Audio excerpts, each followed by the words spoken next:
都给我站直了，别磨磨蹭蹭的。这是哪儿？我穿越了。今日奉旨安置，给你们半炷香的时间，要么去给内陆来此地做生意的富户做妾作婢，要么配给这边的边防军户为妻。半炷香后没被挑中的，没人要的，一律发派苦役营洗夜香。堂妹，都这时候了，你怎么还搁这儿发呆呢？妹妹，别怪姐姐心狠，这西北苦寒之地，天寒地冻的，没个富贵人家护着，你连3天都活不过去。这位是镇上王大善人家的管事，姐姐这娇弱的身子骨，就得配这样能吃饱穿暖的门第。小娘子虽然是做通房，但跟了我，保证让你吃香喝辣，不用受冻。至于妹妹你嘛，我看那个瞎了眼的废物就挺配你的。听说他不仅是个瞎子，还带着一大家子拖油瓶，穷得连耗子都不去他家打洞。你这扫把星去了，刚好跟他做一对饿死鬼。黄泉路上也有个伴儿。那可是西山村的萧寒夜，以前听说是个狠角色，现在虽然瞎了，但脾气更像个活阎王。沈家这二小姐要是落在他手里，别说吃饭了，估计活不过今晚。就是瞎子配流放饭，你绝配，等死吧。体格健壮，气血旺盛，只有这蒙着黑绸的瞎眼男人，才能在这西北边关给我最顶级的安全感。妹妹，别看了，香快烧完了，你再不过去，可就要被送去洗夜香了。这女人疯了吧？她真敢去招惹那个活阎王？滚！再往前一步，死！我就要他了。沈婉玉，你是不是得了失心疯了？你真选个又穷又瞎的废物！松手！我眼瞎，家里一贫如洗，揭不开锅，连半点口粮都没有。跟着我，只有死路一条。受不了苦，就早点滚去洗夜香。我不嫌你瞎，也不嫌你穷，我看人的眼光从不会如错。你带我回家，给我个名分。从今往后，我保证，不仅不会让你饿死，还会让你在这西北边关横着走。不知死活的女人，走吧，别后悔。堂姐，好好享受你抢来的好日子。为奴为婢的滋味，希望你能笑到最后。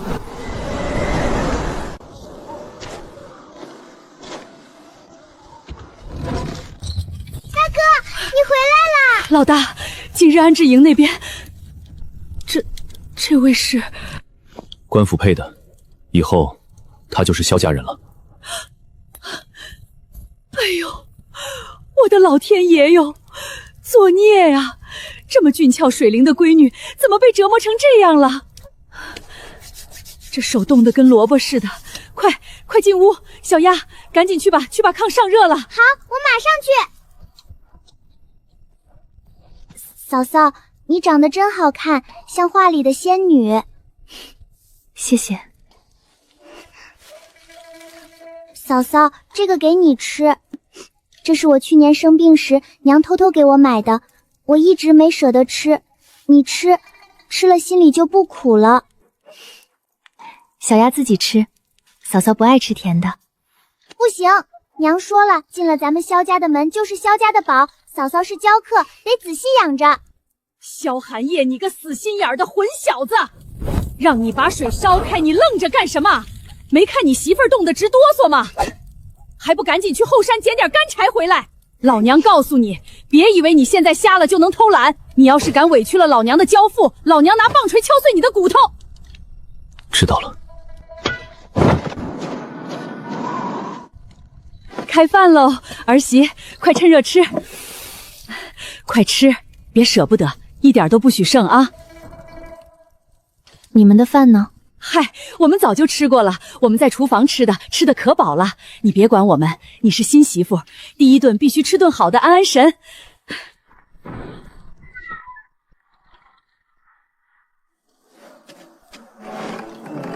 那不是用树皮和野菜根熬的水吗？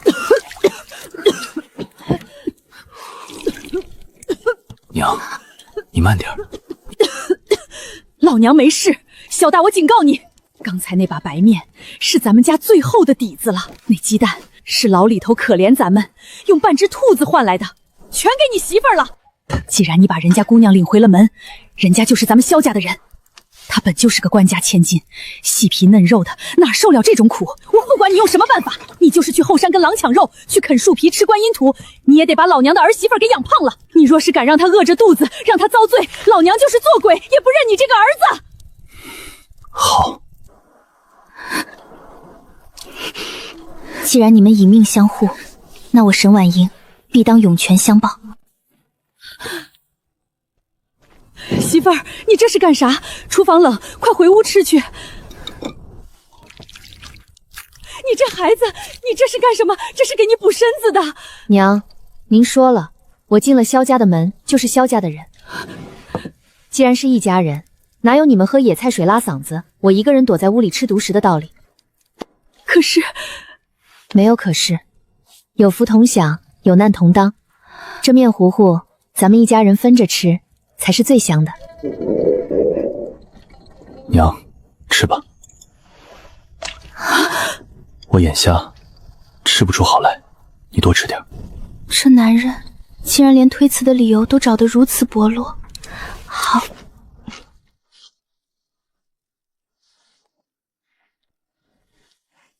娘，寒夜，小丫，这苦日子从今天起就算到头了。明天一早，寒夜跟我去后山，我向你们保证，3天之内，我不仅让你们吃饱饭，还要让咱们家有肉吃。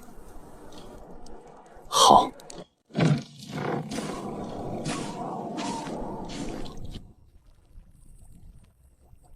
娘，这么冷的天，怎么不用热水洗？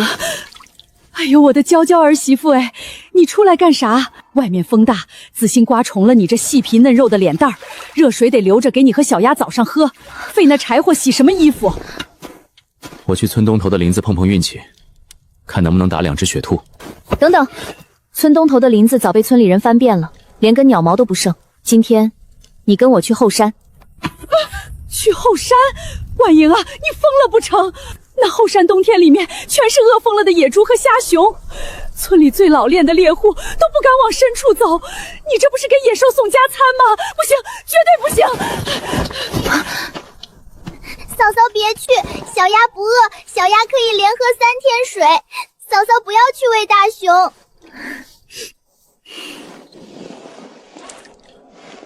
娘，我知道您心疼我，可是您看看咱们这个家，米缸底都建空了，靠寒月在近处打几只兔子，根本熬不过这个漫长的冬天。我虽然没干过粗活，但我从小熟读各类古籍医书，认识很多草药和能吃的东西。后山人迹罕至，对别人来说是险境，但对我来说，那里遍地都是没人认识的宝贝。那也不行，万一遇到猛兽……我陪他去。你当真认识能吃的东西？不仅能吃，还能让咱们家赚大钱。你敢不敢信我一次？好。娘，让他去，只要我萧寒月还有一口气在，就绝不会让山里的畜生动他一根头发。若是遇到危险，我殿后，他跑。拿着，进山别离寒夜太远，见着不对劲儿就赶紧跑，千万护好自己，听见没有？寒夜，前面有个陡坡，往左拐。这片林子很静，没有大型野兽经过的痕迹，但是空气里有一股很奇怪的味道，像是一股刺鼻的辣味。往味道传来的方向走，快！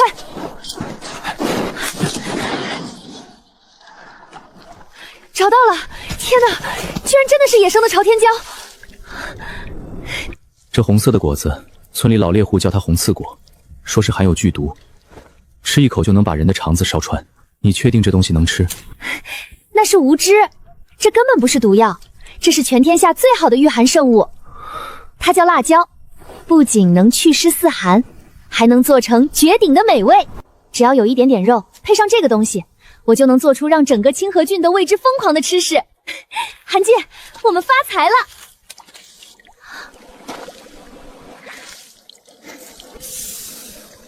小心，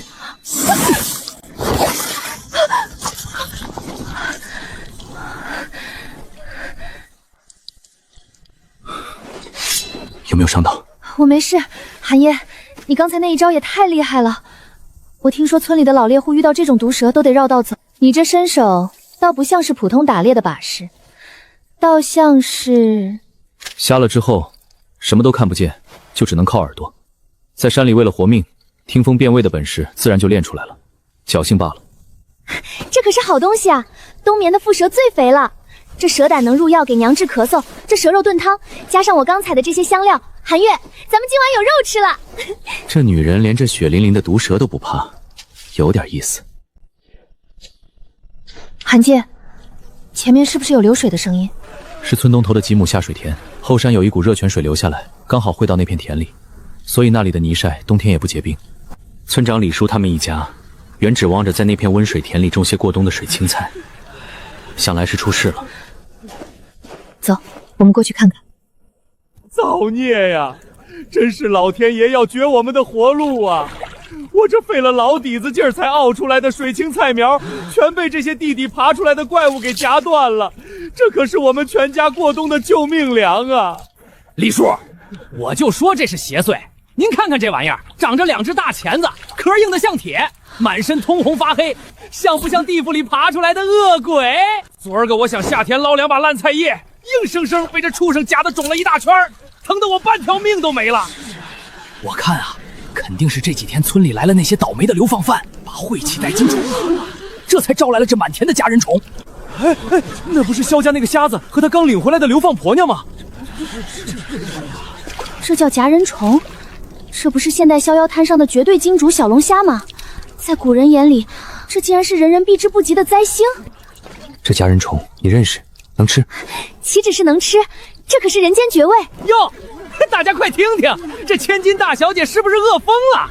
连这有毒的夹人虫都想吃。这玩意儿壳比稠石头还硬，肉只有指甲盖那么大一点儿，还有一股子泥腥臭味，连猪都不吃。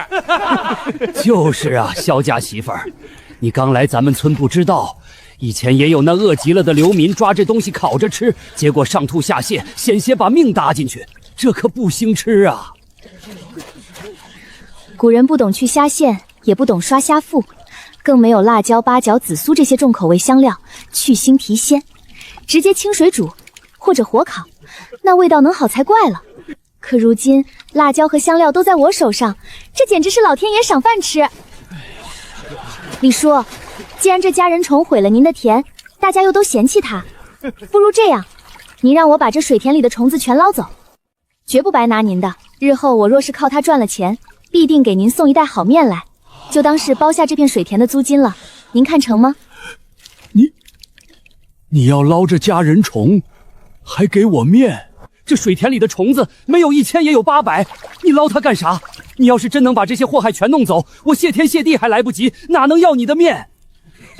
李叔，既然这疯女人愿意当免费劳力，您就让她下田呗。不过我可丑话说在前面，这水田底下的淤泥可深着呢，虫子又凶，待会儿要是被夹断了手指头，或者掉进泥坑里淹死了，可别赖在咱们村头上。寒夜，这水田底下的东西叫小龙虾，是我家乡最金贵的一道菜，但它的钳子很厉害，淤泥又深，我下不去。你愿意信我一次，帮我抓吗？怎么抓？这东西平时喜欢躲在泥巴浅层和水草里，你听觉好，只要听到泥水里有些微的咔嗒声，那就是它们的钳子在动。抓的时候出手要快，直接捏住它们身体中段，也就是钳子后方的硬壳，它们就夹不到你了。当心别被夹到手。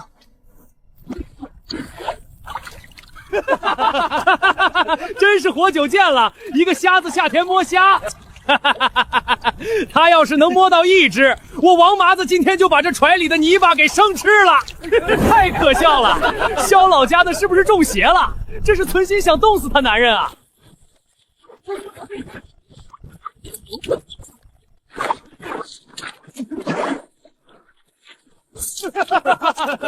瞧，这还是人吗？闭着眼睛抓的比明眼人还准。寒夜，够了，快装不下了。这些够吃了吗？够了，简直太够了。李叔，这水田里剩下的夹人虫，您别急着毁，都给我留着。不出3天，我不仅给您送面来，还要让整个清河郡的人都抢着来买咱们西山村的虫子。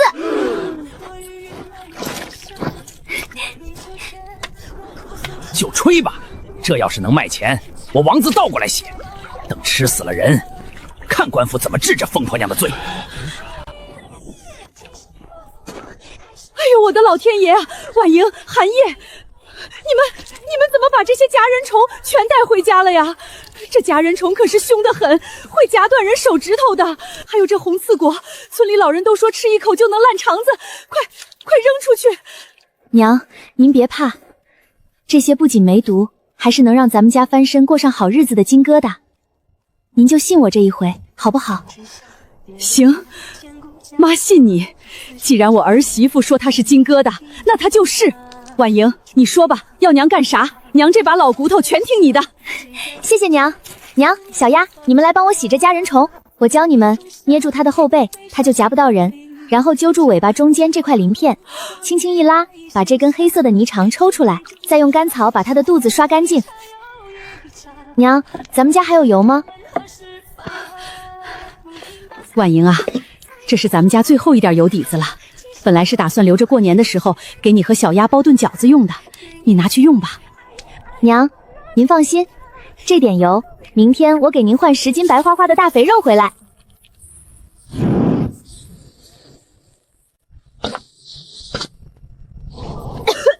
婉莹啊，这是什么味道啊？好呛人！这他娘的是什么神仙味道？谁家在炖肉？不对，比炖肉香10000倍！这是从萧瞎子家飘出来的。造孽啊！萧家那流放媳妇儿是不是在炖天鹅肉啊？这香味儿把老子魂都勾没了。拉倒吧，我亲眼看见他们带回来一筐毒虫和毒果子，指不定是那妖妇在熬毒药呢。走，别闻了，当心被毒死。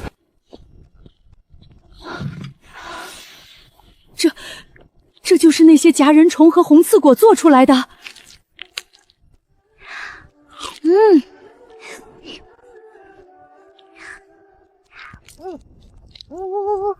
嫂嫂，好烫，好辣，可是好好吃啊！这肉好弹牙，比我过年吃的猪肉还好吃10000倍。老天爷啊！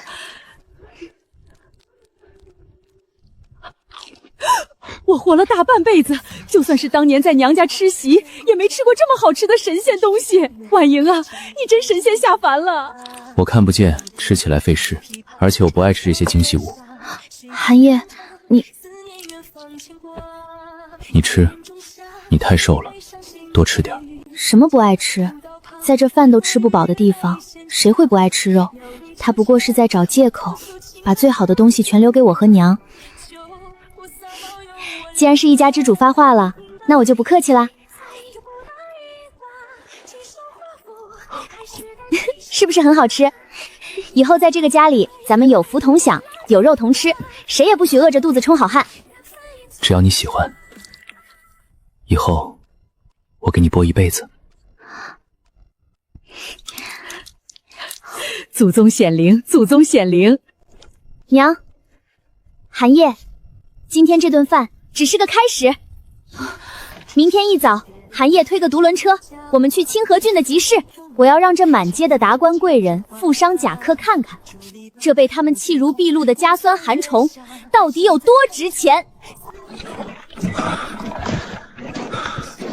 寒夜，累不累？要不我来推一会儿吧。不用，雪地滑，你走稳些，别摔着。走过路过的客官，看一看，看一看，尝一尝嘞！独家秘制麻辣鲜香，在这大冷天里吃上一口，保准您浑身冒汗，赛过川雕。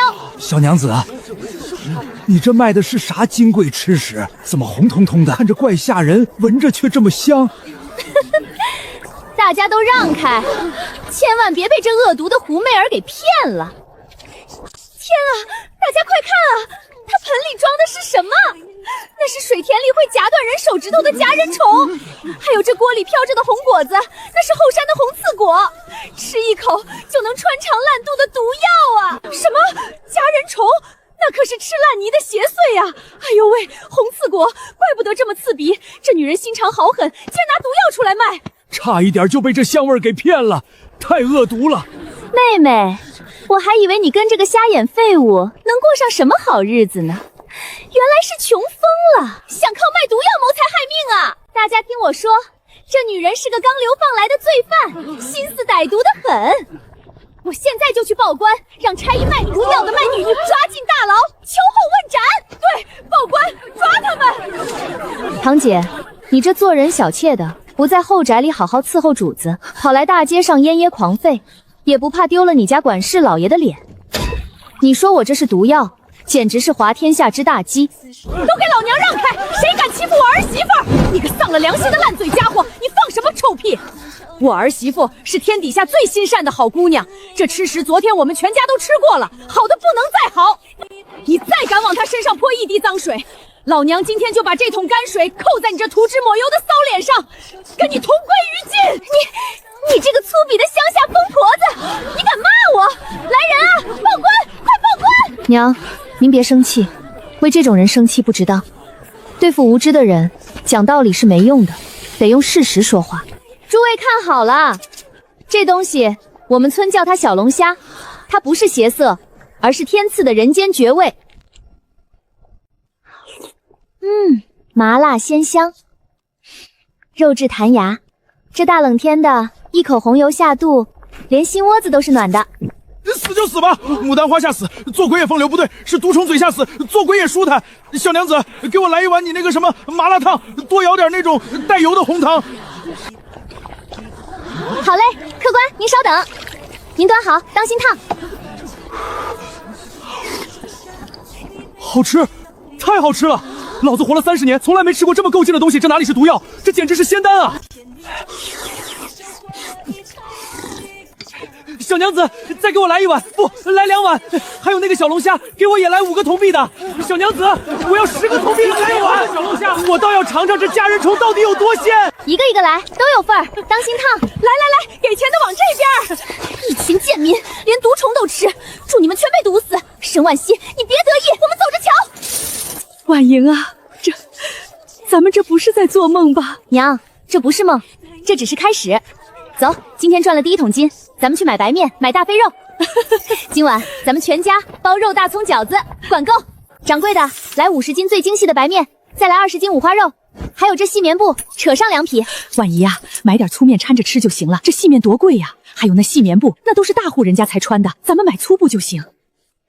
娘，咱们赚了钱就是为了改善生活的。您白天为了护我，连命都喝得出去，我给您买2匹细布做身新衣裳，怎么了？还有寒夜，他天天在冰天雪地里干活，也得做身厚实的棉衣。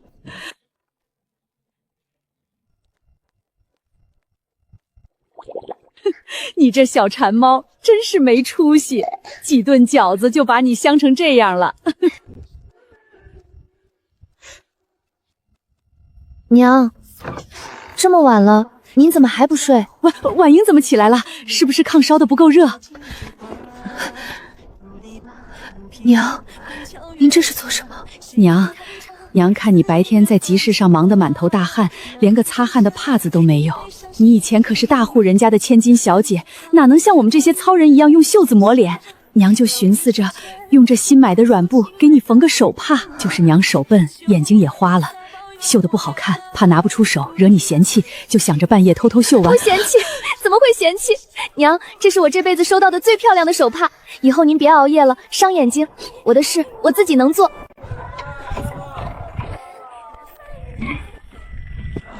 小娘子，你可算来了！我昨天吃了1碗你的麻辣烫，回去浑身冒火，连睡在冷炕上都不觉得冻了。今天给我来2碗，我要那个家人虫，我可吃那叫一个鲜啊！给我称2斤。让开，都给本大爷滚开！冲撞了县令府的马车，把你们全抓进大牢。这是什么乌烟瘴气的地方？好大的辛辣味儿，呛死个人了！你们这些刁民怎么在街上煮这种下贱的东西？要是熏到了我们家小姐，你们有几个脑袋够砍？这位姑娘，集市本就是买卖之地，我1没偷2没抢，卖的是正经吃食。你若嫌抢，大可绕道而行，何必在这儿耍威风？你个刁妇竟然敢顶嘴！翠儿，住手！小姐，您快把帘子放下，这外头风大，这气味又这么刺鼻，当心冲撞了您的贵体啊！不要放，这味道这股辛辣的味道好香，我竟然觉得饿了。这位小姐，您若是觉得有胃口，不如尝尝我这独门秘制的麻辣小龙虾。这可是用后山极品温泉水养出来的鲜物，配上能刺激皮皮的心脏料，保证您吃了一口还想吃第二口。小姐，使不得啊！这可是那吃烂泥的夹人虫，万一吃出个好歹，奴婢10个脑袋也不够砍啊！闭嘴，端过来。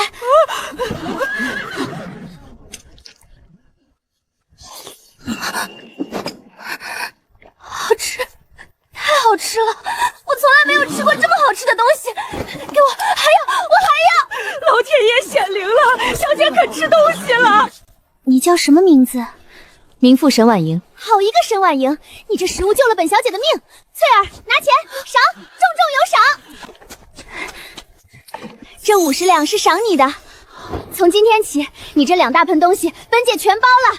以后你每天这个时候必须准时送到县衙后门，听到没有？多谢赵小姐赏赐。不过名副这吃食讲究个新鲜热乎，若直接包圆了送去，怕是到了府上就失了风味。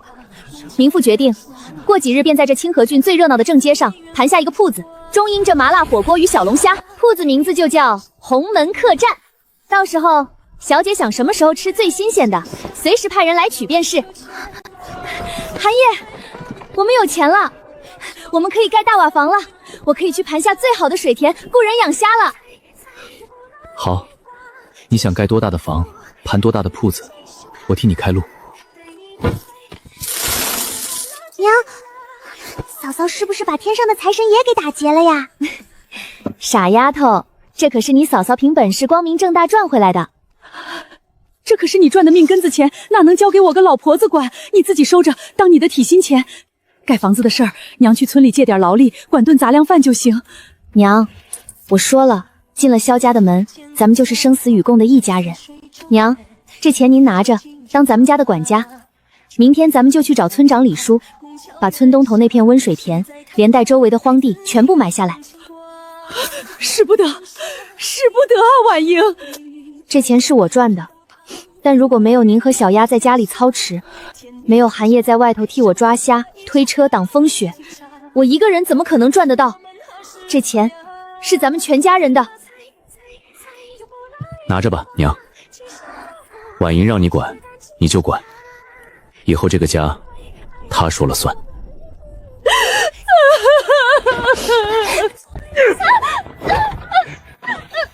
还敢躲？老子今天在赌房输了整整20两银子，回来你这贱妇还不给老子备好热水，还敢在这哭哭啼啼？老子花银子把你从安志营买回来，是让你当祖宗的吗？老爷饶命！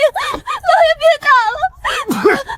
没用的废物，老子打死你！老爷，您等等，钱，我有办法弄到钱，很多很多的钱，能让您把输掉的钱连本带利全赢回来的钱。你一个流放犯，除了这身臭皮脑，哪来的钱？敢骗老子，老子今晚就把你卖到最下贱的暗娼馆去！我不骗您，绝不骗您，是我那个堂妹沈婉莹，她嫁给了西山村的一个瞎子。今天她在集市上卖什么麻辣小龙虾，不仅赚了一大堆铜钱，还得了县里千金整50两银子的赏金啊！50两？你他娘的看清楚了，真是50两官银！千真万确啊，老爷，满大街的人都看见了，她一个罪臣之女，哪配拥有50两巨款和那种能发财的秘方？我大伯死在流放路上，按理说我是他堂姐，我爹还在安志营呢，这钱和秘方理正交由我们沈家长辈来保管。老爷，咱们只要带人去把钱和秘方拿过来。50两，还有能让智姓千金掏钱的秘方，这要是弄到手，老子还当什么狗屁管事？老子自己就能开全郡最大的酒楼，还愣着干什么？还不快去安志营，把你那个什么狗屁三叔叫上！就说我王有才给他撑腰，去西山村拿回你们沈家应得的财产。哎呦喂，我这苦命的侄女哎，三叔可算找到你了。你们是什么人？青天白日的敢私闯民宅！婉莹，你这目无尊长的孽障，见了三叔还不过来磕头姓安？你爹死得早，长兄如父，现在我就是沈家的一家之主。就是沈婉莹，你昨天在集市上骗了县令千金50两银子，现在整个清河郡都传遍了。你一个被流放的罪女，怀揣巨款，是想招惹杀身之祸吗？婉莹啊，三叔这也是为了你好，你嫁了个没用的瞎子，这钱放在你手里不安全，赶紧的把那50两银子，还有你做那个什么夹人虫的配方，全都交出来，由三叔替你保管。等以后你那瞎眼丈夫饿死了，三叔再拿这笔钱替你寻个好人家。小娘子，听你三叔的准没错，我们今天既然带了人来，这钱和秘方你交也得交，不交也得交。沈炳，你大概是老糊涂了。流放之时，你为了撇清关系，早就逼着我签了。老娘欠你奶奶个腿！你个烂了心肝肺、生儿子没屁眼的缺德老畜生！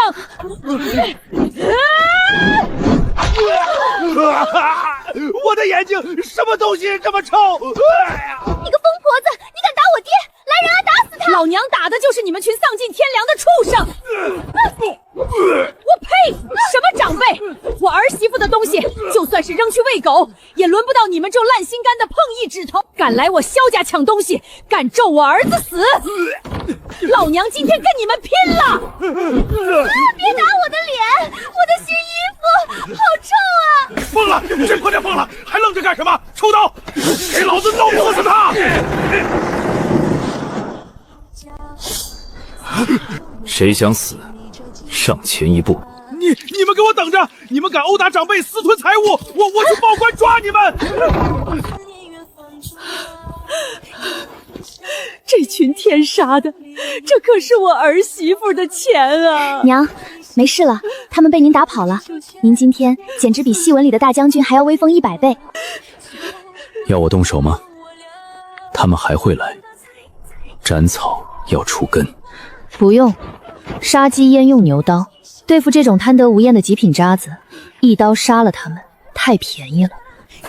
王有才那种有严重毒瘾的人，根本不需要我们动手。我只要略施小计，他自己就能把沈玉娇他们推入万劫不复的深渊。好，你挖坑，我替你埋土。夜深了，喝口热水，睡吧。寒夜，我不累。我一想到咱们马上就能建大瓦房，能开酒楼，我这心里就像有一团火在烧。等明天把水田承包下来，我还要教村民们怎么养虾。咱们不仅自己赚钱，还要带着整个西山村一起发财。好，都听你的。怎么了？嘘，有人来了，4个，脚步虚浮却极其放肆，是镇上的地痞。别怕，捂好耳朵，无论听到什么声音，都不要出来。刘哥，就是这家。王管事交代了，这破屋里藏着整整50两官银，还说只要咱们把那配方抢出来，再把这屋子一把火烧了，事成之后分咱们10两银子。听说那流放来的小娘子长得跟天仙似的，待会儿进去了，银子要抢，人嘛，反正那男人是个半死不活的瞎子，那老太婆也就是个只会泼妇骂街的废物，根本不足为惧。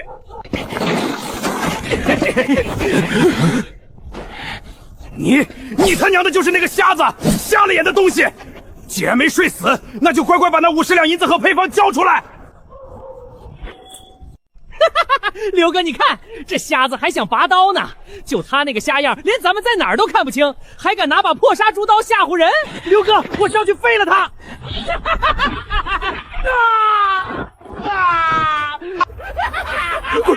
鬼啊！我让你们走了吗？那是连珠剑法。别杀我！我的头！萧寒夜，你到底隐藏着怎样惊天动地的身份？爷爷饶命！祖宗饶命啊！是我们下了狗眼，是我们该死啊！是王有才，是那个姓王的，是给我们10两银子来抢劫杀人的，不关我们的事儿啊！爷爷，回去告诉王有才和那个沈家女人，若敢再踏进西山村半步，若敢再打他半点主意，下一次这剑上的就是金刚最毒的尖头。滚！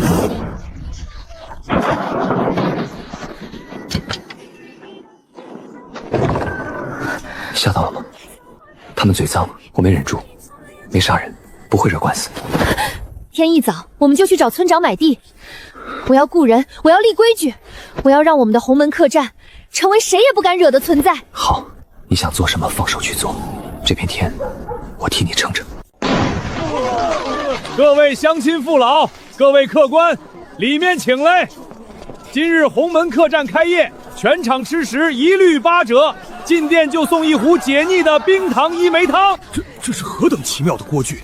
一边是红通翻滚着火辣龙油的辣汤，另一边竟然是奶白鲜香、飘着枸杞和大枣的骨头浓汤。客官，这叫鸳鸯火锅。我家东家说了，众口难调。这红汤霸道驱寒，白汤鲜美滋补。您可以将这切得薄如蝉翼的羊肉片、毛肚放在锅里随便涮烫。还有这招牌的麻辣小龙虾，马上给您端上来。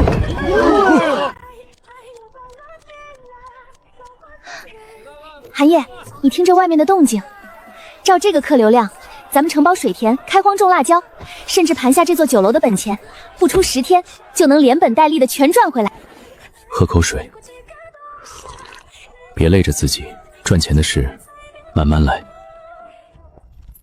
不行，商场如战场，怎么能慢？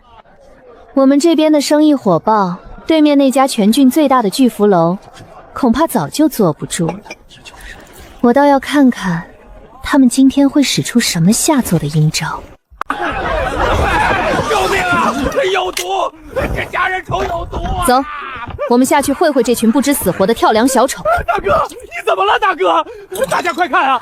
我就说这吃烂泥的夹人虫是邪祟的毒物，我大哥才吃了1口，就被毒得口吐白沫，快病了呀！天哪，真的有毒！我就说这世上哪有那么好吃的东西，原来是加了要命的毒药！大家别慌，这是陷害！放你娘的狗屁！我大哥都快死了，你还敢狡辩？兄弟们，砸了这家！住手！为民除害！你说他吃了我的小龙虾中毒，我看他是吃了不该吃的东西，想要借机敲诈勒索吧？你胡说八道！我大哥明明就是吃了这毒虫才……既然是剧毒，那好办。让开！你要干什么？救人啊！既然中了剧毒，如果不赶紧放血败毒，他马上就会死。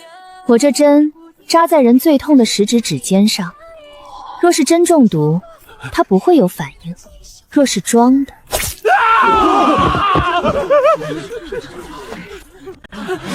臭娘们儿，你敢坏老子的好事，老子今天弄死你！找死！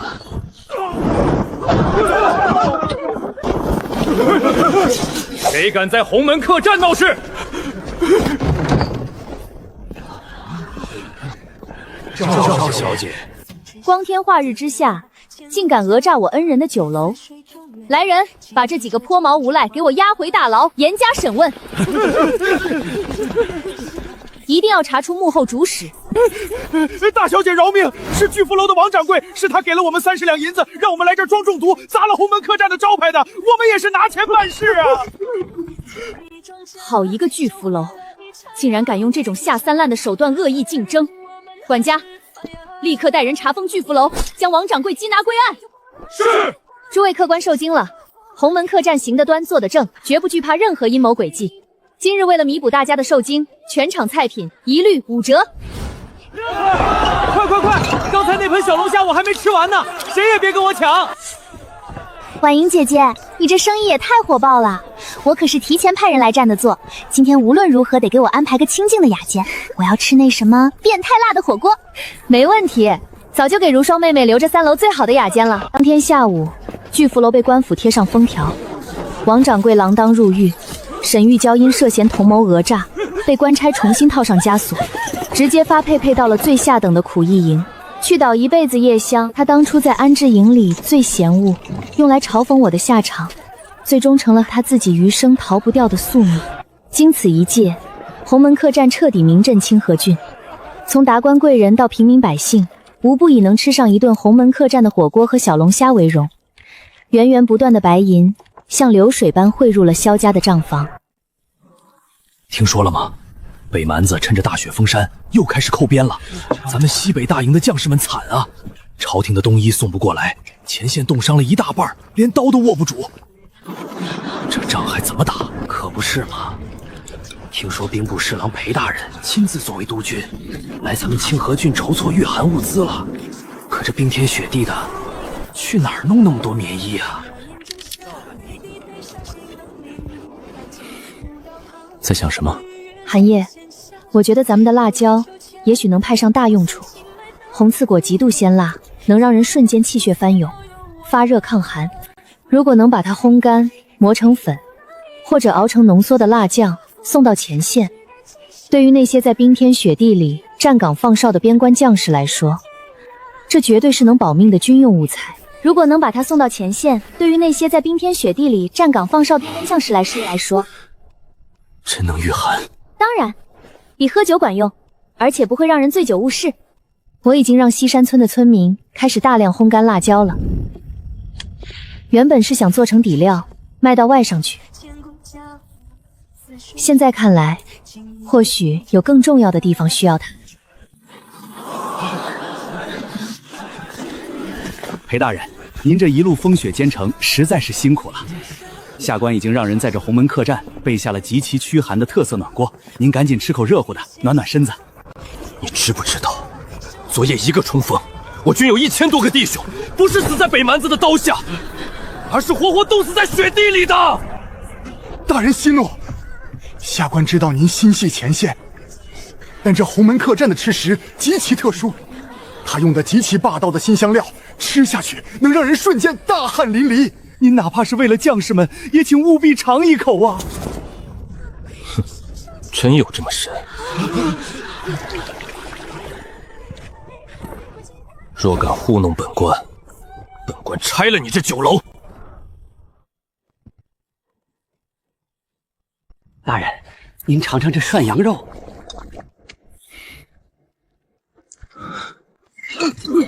这汤底里放了什么？怎么会有如此极其霸道的御寒灵效？赵大人，如果有这等神物，磨成粉给将士们随身带着，或者掺在军粮里熬汤，前线至少能少冻死一半的人。快叫这家店的东家出来见我！督军大人找我。这红汤里的辛辣之物，你手里有多少是你配的？叫什么名字？本官要全部征用，无论多少钱，兵部全包了。回大人的话，此物名为辣椒，民妇在西山村承包了30亩荒地，加上村里人日夜烘干磨粉，目前库房里大约有2万斤极品辣椒粉。2万斤！天不亡我西北大州军！这位夫人，你可是立了泼天的大功啊！大人言重了，国家兴亡，匹夫有责。前线将士浴血奋战，民妇愿将这2万斤辣椒粉无偿捐赠给西北大营。好一个国家兴亡，匹夫有责，夫身大义。不过这等神物，本官必须亲自确认过的品质和加工过程。夫人，不知本官可否后厨和库房一关？当然可以，大人请随我来。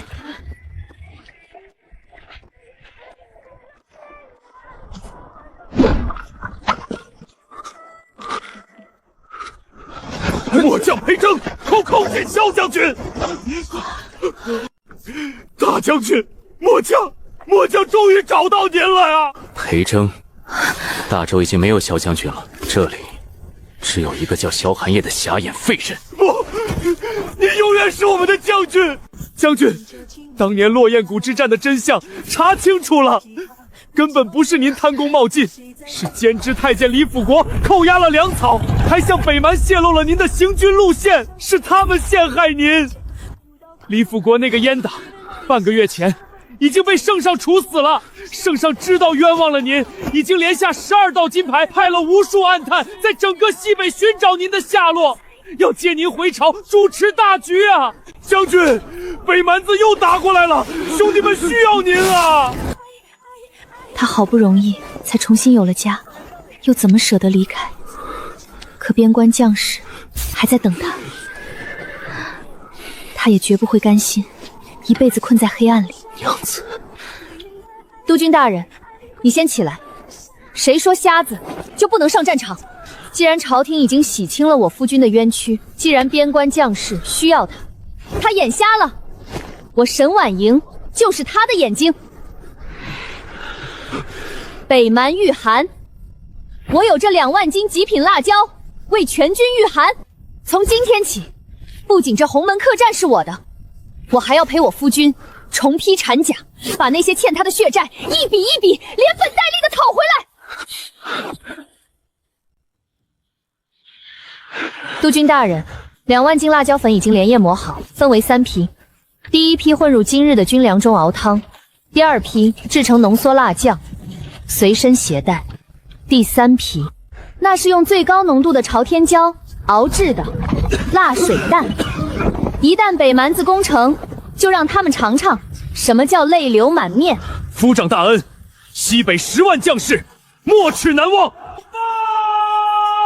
将军，北蛮左谷离王率5万铁骑，距清河郡已不足30里。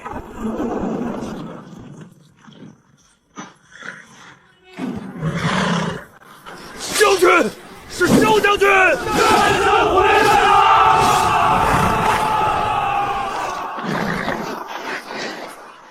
去吧，我在这里为你挠骨。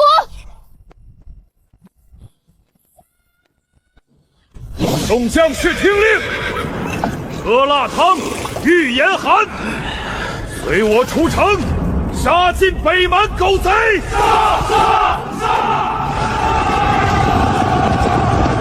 大周的军队早就被这大雪冻成了冰棍儿，传令下去，全军突击，今日拿下清河郡，5城3日。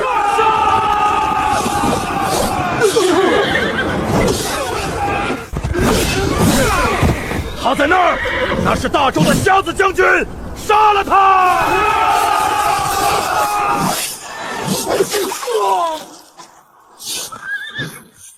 放！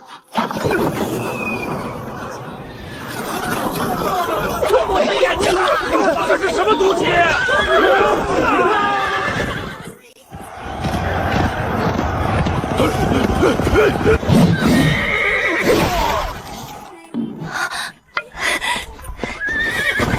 我回来了。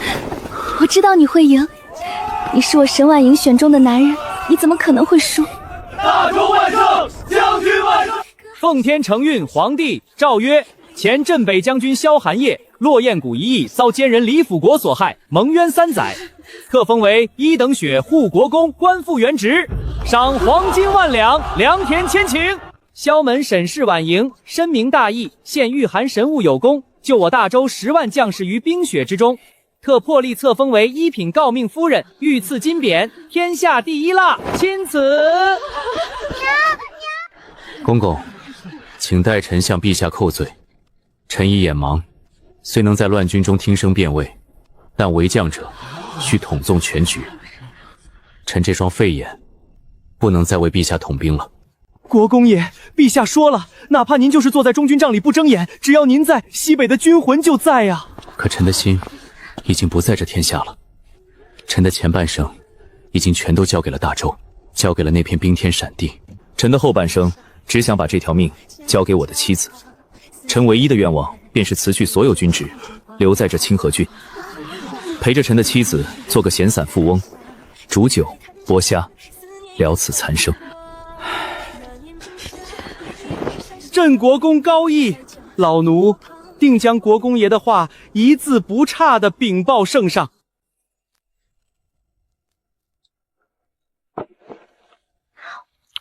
又剥了这么多，你自己也吃点啊。